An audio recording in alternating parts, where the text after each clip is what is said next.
I'm here with Dan from Team Schism, who recently got first place at a winner case of the Megatins this year event. What did you play, Dan? Played Runick Spright. Very nice. You also went to the OTS Championships the weekend as well, with the same deck list? It's pretty much the same, one choice. Worked out favourably. I'll talk about it when we get there. Very nice. Do you want to jump into the list? Let's go. Nice. So, 3 blue. Yep. 3 jet. Yep. 1 pixies, 1 reds. No need for carrot.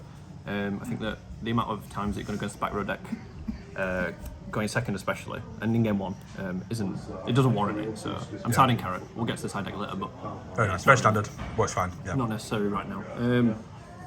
3 swap, Ronin and Hyperia. This is probably the best Runick card in the deck. You might as well just say Runick level 2 from the main deck.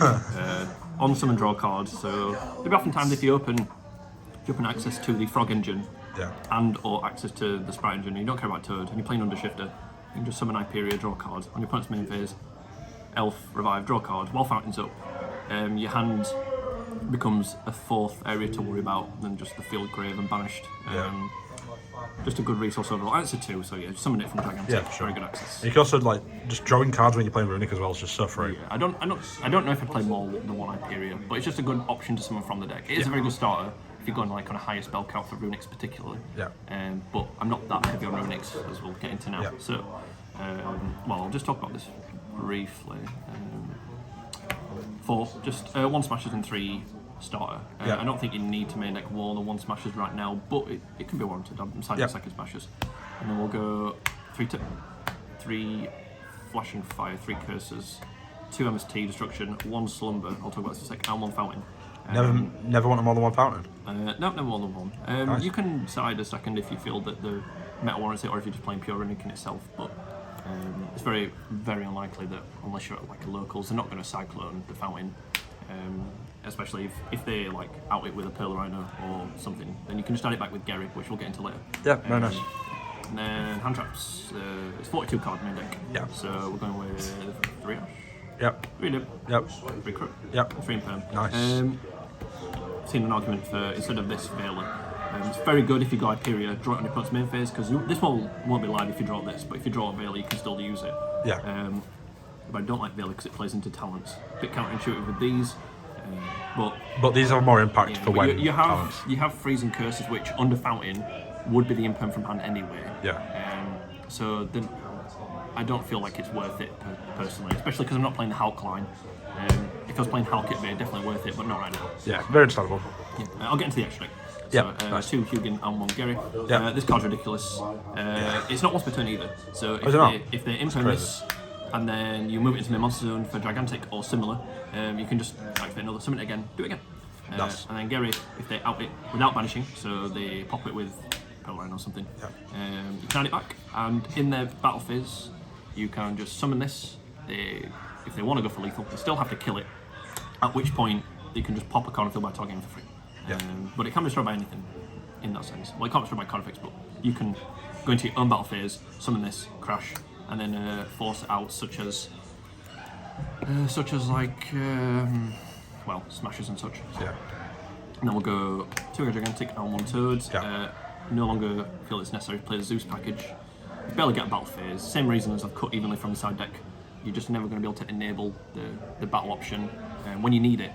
You're going to save the battle phase for the big push, and by that point you probably won't have a need for Zeus anyway because you'll build up so much advantage. So 2 and 1 just to enable the follow-up plays, especially for Toad. And then Lynx 2 Elf. I don't need the 3rd. Never really came up. There was one time where I missed it, but I still won as a result. It's just a matter of being very careful with looping it as a result. 1 Dark, best Charmer in my opinion. I can see an argument for the Water Charmer as well, but the amount of Sprite tier and just generic use of Darks is ridiculous because you can take their Merlin mill 3 and then make Gigantic on 32, detach their Merlin for effects, and they won't be able to fusion because they're locked into 2s unless a 2 something comes out. Other links, IP, and then this is pretty standard in most lists, but the ability to play on your opponent's turn because you don't have your own battle phase is very important. So we're playing the entire Nightmare package of 1 of each. This one I never made, but these I made all the time. This less so because of starter. This under, we'll cut another card we'll get into later. Very, very useful, especially when it's co-links because of Unchained Abomination. So being able to make this with IP when before starter This before starter lets you do a lot of cool stuff. So you can go, if they set one pass, for example, you go Endomorphis, you can link with IP and your elf into this, and then in the phase just pop a card for free. But if you need to be more productive, you can co-link it with Cerberus to draw cards, and then your co-link monsters can't be destroyed with Cerberus's protection, and you get a second pop off of Unchained, plus the third one in the end phase. Shame it's only main monster zones, because the extra monster zone, being able to pop an elf, for example, is pretty important, but I understand why it's balanced that way. Combos very well with the Runick destruction thing. Absolutely, as well, right? as well. So if you have elf IP, for example, and then you have Runick Fountain, you can quick effect link, but set it up so that you go Runick Destruction, which, the MST, or the Freezing Fire. So Flashing Fire rather. So you can chain link 1 to pop a monster or back row, and then banish 2 or 4, and then chain link 2 of IP to link. So then you make Unchained, and then you pop the card, and then your new chain Unchained will let you pop a card for free. Also, this is very good with Pixies, because if a monster's struck by battle, you can pop another card, so it just outspores that you would never expect, just by forcing them into the battle phase, like if you want to play around elf. And then final card, Underworld Goddess. Very good. Doesn't start chains, outs one monster, but more importantly, if they have an elf and you put 3 monsters on board, you can make this. Because you can treat it as one material. Just a very good card in general. Negates all the effects, stops them from, if you go against Elf Turd, you don't even have to link off the elf, because you'll just go put 3 monsters on board without starting any effects. Maybe 4 if you're going to link off the Turd, but then you link off the Turd for Underworld Goddess, and then they'll use, on summon this one to get the effects of all face-up cards they control, or monsters rather. And then they'll chain the elf to revive, but you can chain to negate. So, side deck move. Anything you change about the extra deck so far? I can see an argument for changing the Phoenix. The Phoenix didn't really come up much, but especially in maybe some upcoming formats, so like per side deck, it's certainly relevant. So I'd definitely keep it in as an option. Things I would change for though, like a Water Charmer or maybe a third elf. So, or in Dortmund Blast when we get Grecki, that card's really good. So, side deck. Wasn't really sure what to cater to, so I thought I'd go with back row decks. So I went with Smashes and a Carrot. At the time I won the case tournament, I was main decking this, but now I'm side decking it in place of 3 extra hand traps. This card is really good, especially going side deck, especially second Smashes. And then we've got 2 Cosmics. The Feather Duster, just 3 generic cards. These could be Lightning Storms, but I want chainable traps to, chainable 2 traps rather, like anti-spell, because as good as Runick Destruction is, you're not always going to have access to it. Also couldn't play evenly because of the battle phasing. These would have been something like evenly as removal, but without the use of a battle phase, like with Zeus, you're just never going to be able to enable it. Or if you are going to enable it, it's not going to be very efficient, because you have to go into your battle phase, use your Runick cards, so you don't skip the battle phase, and then evenly, which means you've already committed to that point. It's a bit of a dead giveaway. No point playing cards that come up sometimes. Change of Heart. This is just a good free removal. It's like the 15th side deck card. I wasn't really sure what to play. But in general, this just breaks boards, and it's very good at doing so. Yeah, it targets, sure. But it doesn't get the effects, you just take it for free. I welcome it. 1 elf, 1 pank. Just a second pank at this point. Just being very good to force boards. Panking itself can force Elf Toad, irrelevant to Smashes. But this being able to go battle phase and then kill Toad, pop Elf in the end of the battle phase. Same with Alpha, sort of. But you have to go to main phase 2, so they can still enable Elf. Just same logic, really. And it's 3k, so it's quite awkward for them to out without Pixies.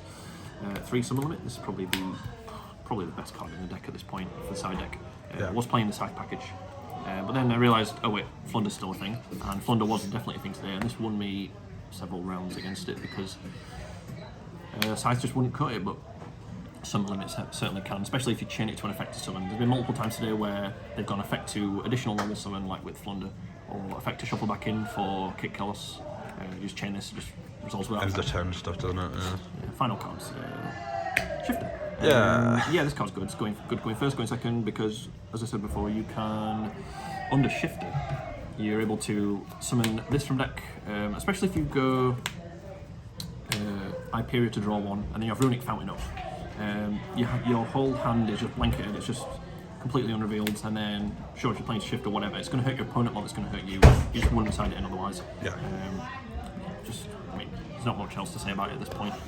And then final card, Red Resonator. It's a tuner, and it's fire, so it likes playing a Teekaboo. That's pretty good, I'm sure there's definitely no other reason that you play this card, good understanding. I don't know.